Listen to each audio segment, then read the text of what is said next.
that they are supposed to go. So that's the kind of day I'm expecting today. Great day, beautiful Thursday. Now, we look at some of the things that have happened, and one of the things is Justice Bahati Mwamuye yesterday warned that he will convict and immediately sentence the Inspector General of Police Douglas Kanja for contempt of court if he fails to appear in court on Monday, the 27th of January. Kanja failed to appear in court to explain the ongoing investigations into alleged abductions, citing his engagement in other security-related duties. Justice Bahati Mwamuye said only the Director of Criminal Investigation, Mohammed Amin, will be given an opportunity to mitigate before sentencing if he also fails to appear in court on the same date. The two are wanted to shed light on abductions of anti-government activists. 6 men had been abducted and held in unknown places until Monday this week, when 5 of them were released. The 6th, Steve Mbisi Kavingo, is still in the hands of their known abductors. Kanja and Amin have been summoned by Mwamuye to appear in court, had been summoned by the judge to appear in court yesterday, but they failed to appear. Effects, my lord, the orders were not that the respondents may be represented by any other party. The orders were they appear in person. So to that extent, my lord, there is a contempt on the face of this court, to which, my lord, we urge you and request you to make that observation, that the IG and the respondents that were supposed to appear before you are in contempt of these proceedings. The court is inclined to allow the respondents to proceed. My request would be let the court stick to the priority, that we are able to secure the petitioners. That is the reason we are before this honorable court. They ought to give us an explanation because some of the parents are present, and if you remember, my lord, in this honorable court, one of the parents cried before this court. Yes. And we still have, even if you say in the public domain, we know petitioners that are still missing, and we do not know their whereabouts. We must get answers today. At least that justice must be served to that extent. To facilitate an inquiry into the reasons for such a person's incarceration. So production is just a first step. It does not exhaust the writ. And once the court deals with the disobedience of the clear orders for the officers who control the state organs of security, then the inquiry will begin. So we are very far from exhausting the application. So we must keep this pressure. It is obvious there's an abduction police squad. So we would want Mr. Kanja to go in history as somebody who was honest with himself and with his office. In fact, if it gets to that, there's any conscience, men and women in public service, because what Kenyans are demanding, young Kenyans, is accountability. Accountability. So no Kenyan will believe that story.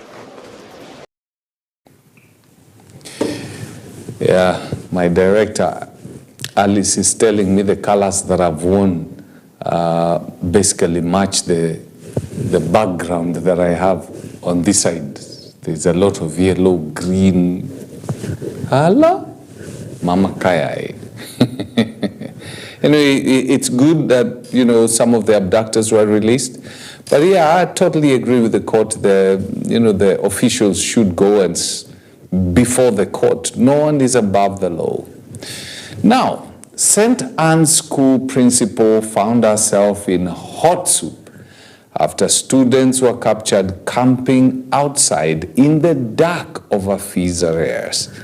A section of parents, human rights activists, and politicians have called for the resignation of Veronica Muli, the principal of St. Anne's Girls in Makadara constituency, after she prevented students who had school fees arrears from accessing the facility, leading to some of them spending the night outside the school gate an incident that went viral. Hii jambo kutokea, kulikuwa na jambo kama hii mwaka jana na tukakuja hapa. So kama wizara wangemtransfer principal, wamtoe wamlete mwingine, ndio tuone shule ikiendelea, kwa sababu si peke yake anafaa kuwa principal hapa. Na kama kitu kama imetokea na si jambo ya kwanza ama ya pili, hiyo ni kweli hii shule tumekuja mara mingi na maelewano ya watoto wazazi inakuwa ni kama hakuna. Mimi ningeomba wizara itransfer principal mara moja, walete mwingine ili tatizo hili liweze kuisha. Shida kubwa kwa hii shule ni communication between the parents and the head teacher. I think parents wamekuwa wakilia sana. Communication hakuna kati yao na head teacher, na popote wamekuja hata kama wakuna issue hawapei platform kuongea ama kupewa ile fursa ya kujieleza mbele ya mwalimu mkuu. Human rights defenders tunaona these are violations of human dignity. Huwezi achilia wanafunzi wasichana wadogo kutoka asubuhi hadi usiku na hujawaambia mahali pa kuenda. To me this is a bad picture and the principal must be held accountable for the future of this school, because unaona sasa hii wanafunzi wanatolewa shule, meaning hii shule ina lack future and education is the basic thing, and if tunamaliza shule za Makadara kumaanisha tunarudisha levels of education chini ni Makadara constituency. Kenya mzima utapata kuna janga hilo. And that's why we are saying this is an example of what is happening to this country. And we are giving the government 7 days. Wapatie Bimuli compulsory leave. Failure to which we shall mobilize all our bunge members tukuja tupaka hapa nje, tupige makelele hadi to make sure government imeangalia mali. You remember yesterday we had a conversation about this particular situation, and I totally agree with what Mheshimiwa Ladwa is saying and the guys there. I think she has to go. Unfortunately, if you can let students, girls, sleep outside the school at night because of fees arrears, knowing very well how the environment around that place can be, it's not the best in the world, and mostly so for girls. I think the time probably it shows the priority, and the priorities are wrong. The priorities of this principal is not the students. The priority is money, and probably she's better off working in a bank than in a school, because in a bank the priority is money. Anyway, Private School Association Chairman Charles Ochome has confirmed that the private schools in the country are prepared and ready for grade 9. He was speaking in Kusumu, where Mr. Ochome said 99% of private schools have built classrooms and laboratories needed for grade 9 studies. He added that private schools that could not adhere to junior secondary school standards have truncated at grade 6. He has, however, urged Kenyans to bear with the government in the case of public schools, acknowledging the efforts made so far on the construction of grade 9 classes and laboratories. I would like to say that grade 9 for private schools we were ready, because when CBC came into place, we were able to run around, put up the labs which were required, and the labs are ready. So we are just moving on. There is no problem in private schools. Children are just transiting to the next classes. Those classes are ready. You can even see here. You can see the children have arrived here. They are so happy. They are moved to their new classroom. The labs were already built. And that's the state of affairs in almost all the private schools. Well, that's a situation that is happening in the grade 9 classes. There's some classes that have not been done. And so I know there's some pressure there, but I believe they will be done. Kennedy Jumba Sirigwa, thank you very much for joining us this morning. You're saying good morning. Good morning to you. It's good to see you. You should come in one of these days. I'll buy you coffee somewhere around here. Anyway, Deputy President Professor Kithure Kindiki has lauded the Taifa Care Program, part of Kenya's University Health Coverage, or UHC initiative, as the silver bullet to address the country's healthcare challenges. Speaking during a tour of Kenyatta National Hospital, the Deputy President highlighted significant progress in the program's implementation, noting that so far 17 million Kenyans have registered. During the visit, the Deputy President assessed service delivery, engaged with parents and health care workers, and identified areas requiring improvement. Kenya Kwanza government has a number of areas that we would want to see transformation in our country. Some of the areas for transformation are in the economic sector, where we are transforming a number of value chains. But one of the pillars and one of the key deliverable areas is healthcare. And there is a pillar for the actualization of universal health coverage and making healthcare accessible to all the people of Kenya. And that's why there were some changes that have been made. We have changed the law, we have changed the institutional arrangements for delivery, and we introduced Taifa Care, which now is housed under the Social Health Authority, SHA. And therefore, I was asked by His Excellency the President to come and assess the impact and the experience that patients and health workers are having under the new Universal Health Coverage Program under Taifa Care. I have been able to talk to patients. I've also been briefed by the leadership of the hospital and the health workers here. I've been able at least to go to the trauma center where we've patients who are on emergency care. I've also been to the maternity and also other critical care patients who have medical issues like heart issues, kidney issues, and so forth and so forth. And finally, I've been able to see the now almost ready East Africa Kidney Institute, which is more or less complete and which His Excellency the President will be commissioning shortly once some of the outstanding issues are done.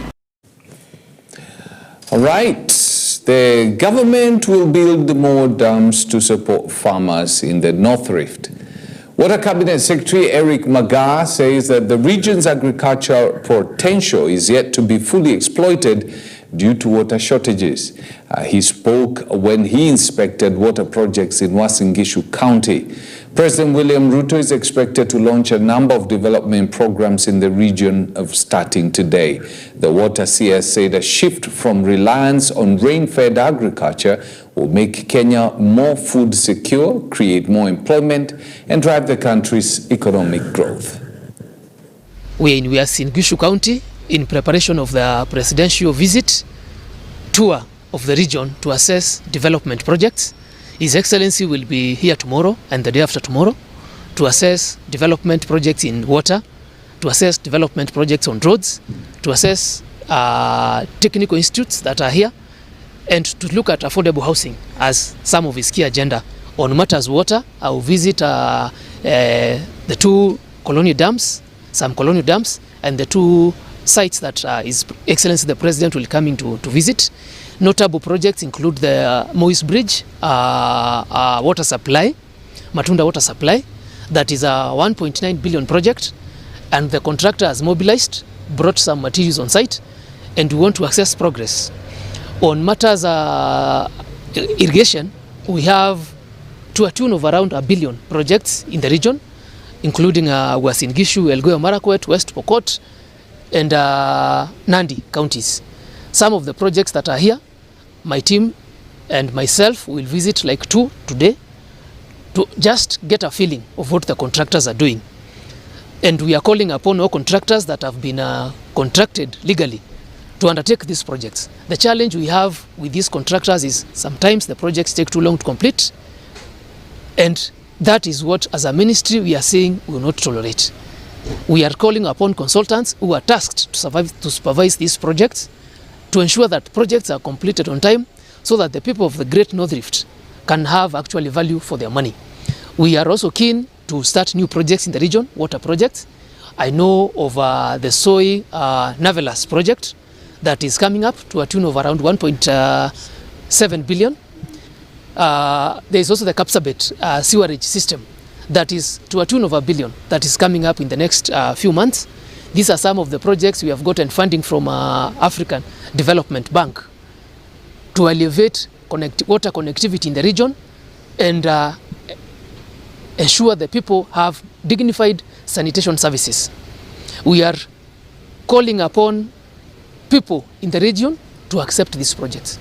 These are some of the mega projects and flagship projects under the administration of His Excellency the President that are meant not only to improve our social lives, but also nurture our economic livelihoods. That's pretty interesting. I hope that that can extend to quite a number of areas. You know, one thing I've come to realize is there's a part of this country that has a water problem, but it's a very, very, very fertile place. And I'm talking about Eastern, when you talk about areas like Makueni, Kitui, those areas. The soil in that place is amazing. I mean, you plant anything with good water, I mean, grows and grows pretty well. Look at Makueni right now. I mean, you know, they've gotten mangoes and they had a good governor who set up a company where you can process the mangoes, add value. So they're now doing juices. I mean, the soil is really fertile and the fruits from those areas are really, really good. So maybe if the government can invest a lot in ensuring that those areas have food, have water rather, and good supply of water instead of the rain-fed agriculture, then we can develop you know, more areas as food baskets for this country. Now, over 2.4 million international tourists visited the country last year, a rise from 2 million in 2023, according to the latest data from the Ministry of Tourism and Wildlife. The number is expected to hit 3 million by the end of this year, according to projections from the ministry, as the government embarks on selling the country as a tourist destination.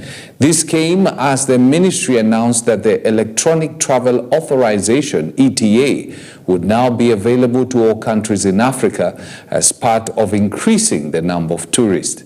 According to Tourism PS, John Olutula, the government was keen to develop the Kenya National Tourism Strategy 2025-2030. He said that under the strategy, the number of international visitors was expected to hit 5 million by 2027, thus creating more jobs and revenue.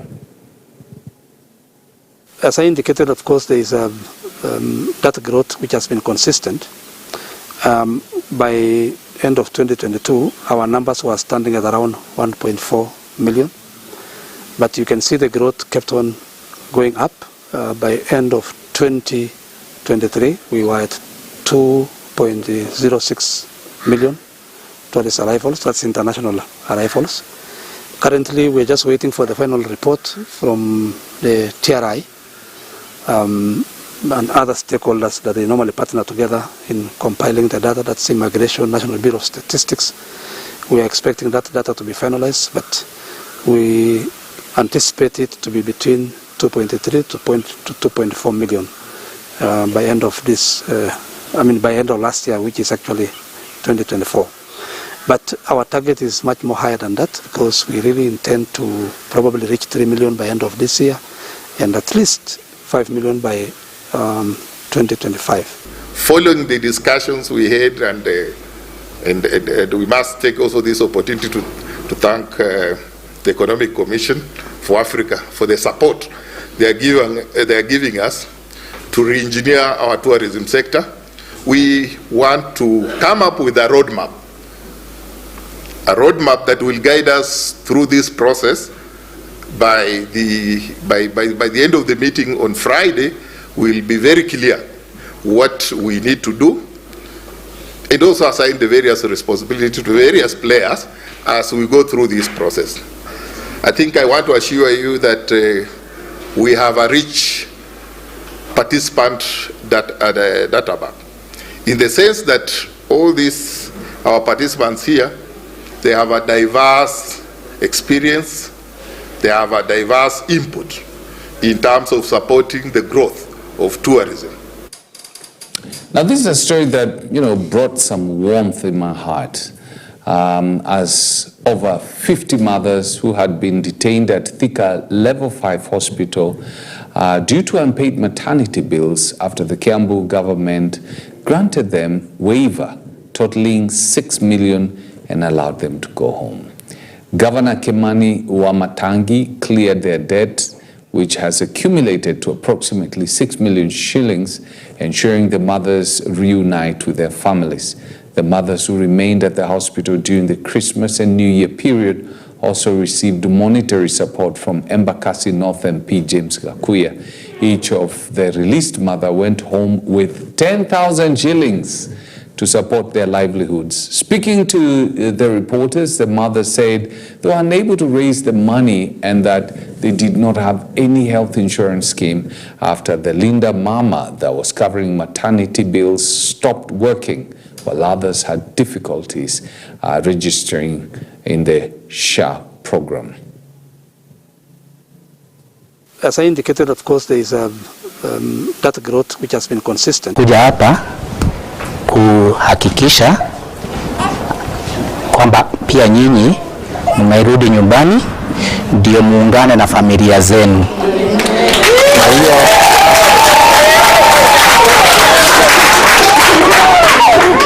Na hiyo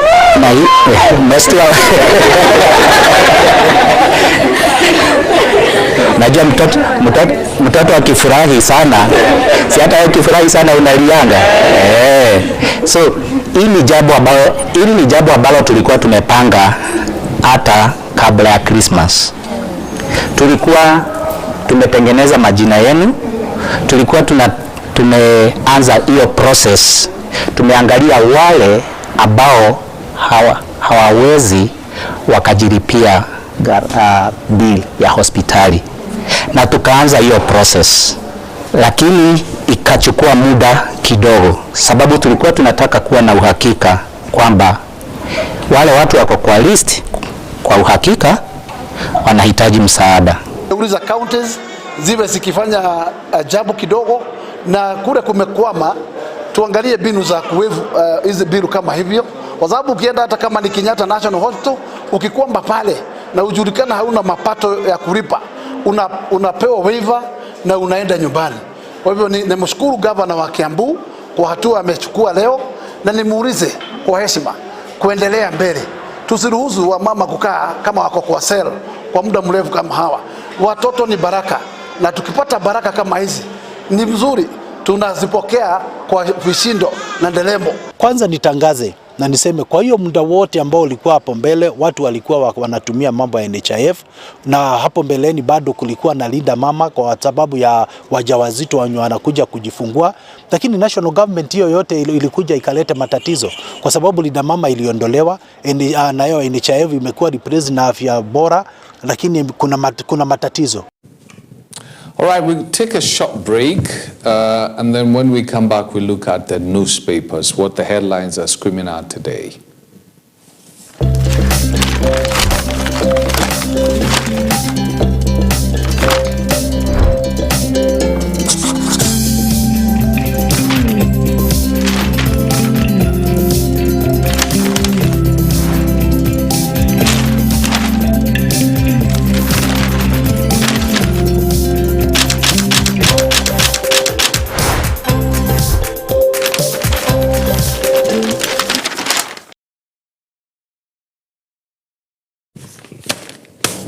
All right, let's take a look at what is happening in the dailies. We start off with the Nation, which says, inside Ruto's plan to tame Gachagua. Now, this is a problem of politics in Kenya. We keep on politicking from day one to to the election, and immediately after we start again. And I can assure you, it's not the problem of the Nation or the Standard or the Star, it's the problem of Kenyans. We believe that the only news that is news is politics, and that's the reason why we have this kind of headlines. But anyway, President William Ruto has embarked on a 5-pronged strategy to neutralize his former deputy Rigathi Gachagua and regain his waning grip on the whole vote-rich Mount Kenya region. From his recent rapprochement with his predecessor Uhuru Kenyatta to winning the support of controversial ex-Mungiki leader Maina Jenga, Ruto is not leaving anything to chance. Grounds, Maboni different. Drug mule, my narrow escape from Malaysian hangman noose. This is Faith Omolo, a Kenyan businesswoman who was imprisoned in Malaysia between 2016 and 2024 after being duped into transporting drugs. Mama Kayai, if you ever meet somebody, you're going out of the country and somebody tells you to carry their bags, please don't. Please don't. There are people who have suffered a lot because of this. And then, you know how people are tamed? Now listen to this. KRA is now accusing Morara Kebaso of failing to pay 27 million shillings in taxes. Okay. Then on this page, you got Kenyan gynecologist honored in the US for his mobile clinic efforts. That's awesome. Then President starts 3-day tour of his North Rift backyard. He's going to start that today. We'll hear exactly what he's going to tell the people there. Remember, as we've denied in our story today, he's also supposed to launch some projects there, some water projects, dam and stuff. And then the back page of The Nation, university students in limbo of a funding model row. This thing is still going on. And then the story that we talked about, outrage as city school principal locks out students over school fees. That's ili iwe funzo. You don't lock people's children out. Would you lock your own kid outside that, the gate, the school gate, because she's not paid school fees? Come on.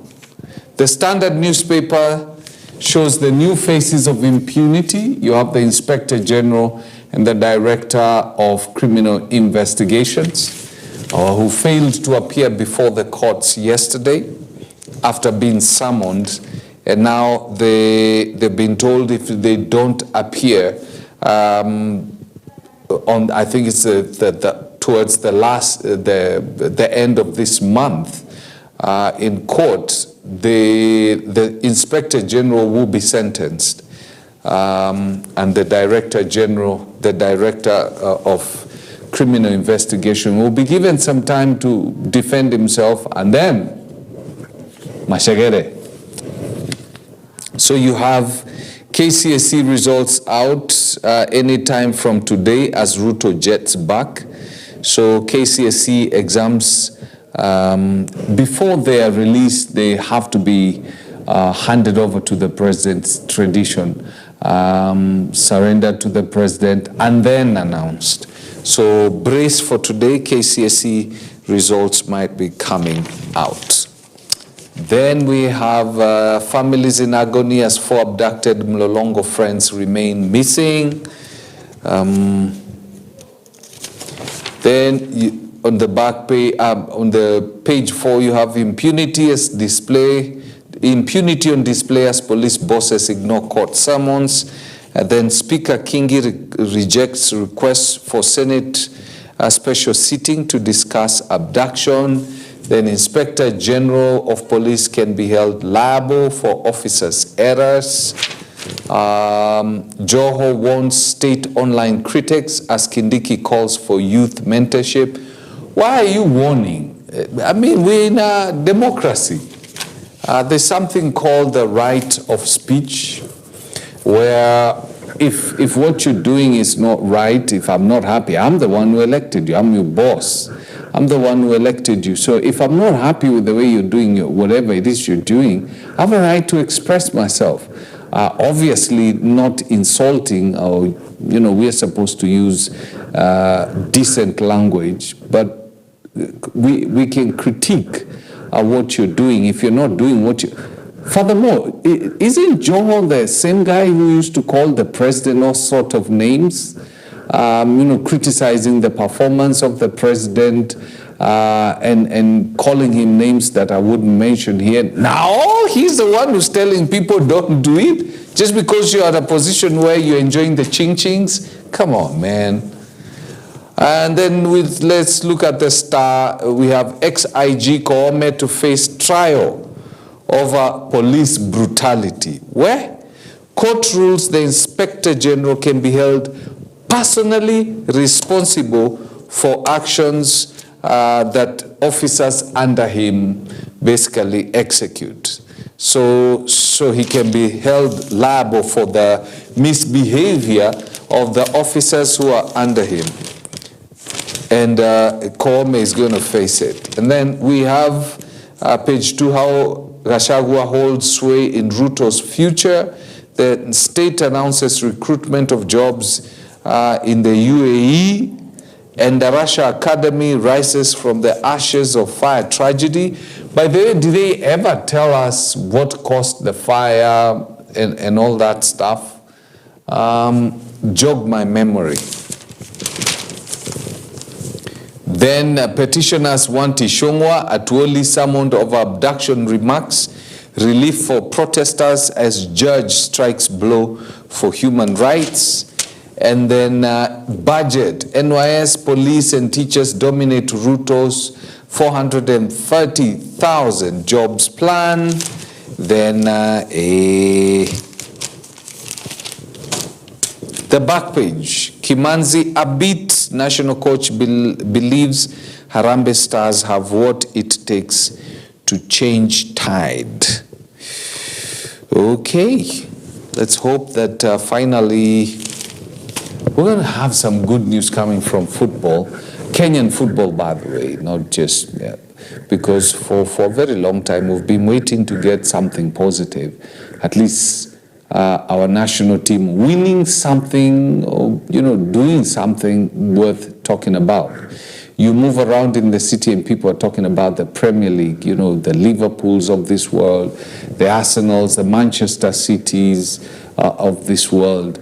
But the moment you mention any team from Kenya, these guys can give you a whole lineup of people in Arsenal, Manchester City, you just name them. But if you ask them for the lineup of our local team, they have absolutely no idea. And I can't blame them. It's because, first and foremost, football in Kenya is run like a private company. People just eat, and eat. People fight for those positions so that they can improve their livelihoods. At least now there's a guy, one of the guys who've been elected to take care of the football in Kenya is a guy we went to school with, in Jamhuri. I think I was in Form 1, he was in Form 4. We used to call him Tostao.